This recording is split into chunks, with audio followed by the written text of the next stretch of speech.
สวัสดีค่ะมื้อนี้พัชชาจะพาพี่น้องมาทำขันหมากบิงนะคะ เป็นขันหมากบิงประยุกต์ผสมประสานความเป็นโบราณอันดับแรกม้วนกล้วยยอดค่ะพี่น้องคะม้วนกล้วยยอดเสร็จเรียบร้อยกับตัดตีนกล้วยออกให้เพียงกันเด้อจ้าหลังจากนั้นก็เอาใบตองพับเป็นสามเหลี่ยมมาเย็บลงไปทั้งหมด4ทิศ4ทางค่ะการพับกาบบักเบงแบบนี้จะเป็นการพับกาบบักเบงแบบโบราณนะคะขวาทับซ้ายหรือซ้ายทับขวาเย็บลงไปทั้งหมด4ทิศ4ทางพี่น้องคะหลังจากนั้นให้เอากาบบักเบงมาสับหว่างอีกค่ะสับหว่างกันแบบนี้นะคะให้จำไว้ว่าใช้4กาบต่อ1ชั้นเท่านั้นนะคะพี่น้องคะพอเราสับหว่างแบบนี้ครบ4ชั้น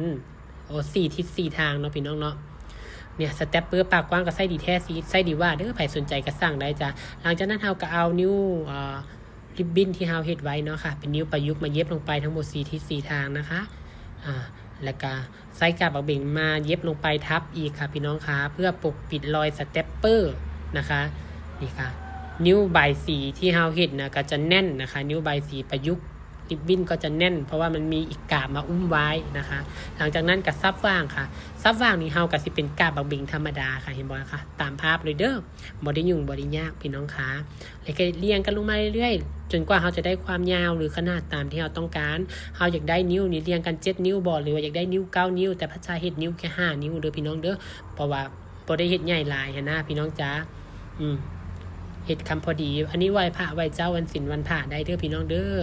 เนาะเฮาก็เลือกสีที่ให้เหมาะสมแต่พระชาเป็นคนมักสีส้มก็เลยเอาสีส้มมาเฮ็ดเนาะค่ะหรือว่าพายาเฮ็ดเป็นสีขาวก็ได้ริบบิ้นสีเขียวอ่อนก็ได้เนาะสีเหลืองดอกคูณแบบนี้ก็ได้นะพี่น้องครับอันนี้จะเป็นสีส้มสบงผ้าเด้อพี่น้องพระชามาเฮ็ดนี่จ้ะเฮ็ดลงมาเรื่อยๆได้ความยาวตามที่เฮาต้องการแล้วเฮาก็จะเฮ็ดตีนบักเบงใส่เนาะค่ะเปียรัดคอแต่บ่ได้เปียให้เบิ่งเด้อค่ะเสร็จเรียบร้อยก็จะได้ขันบักเบงประยุกต์งามๆแบบนี้พี่น้องค่ะเบิ่งแล้วก็กดแชร์พัชชาเนี่ยจ้า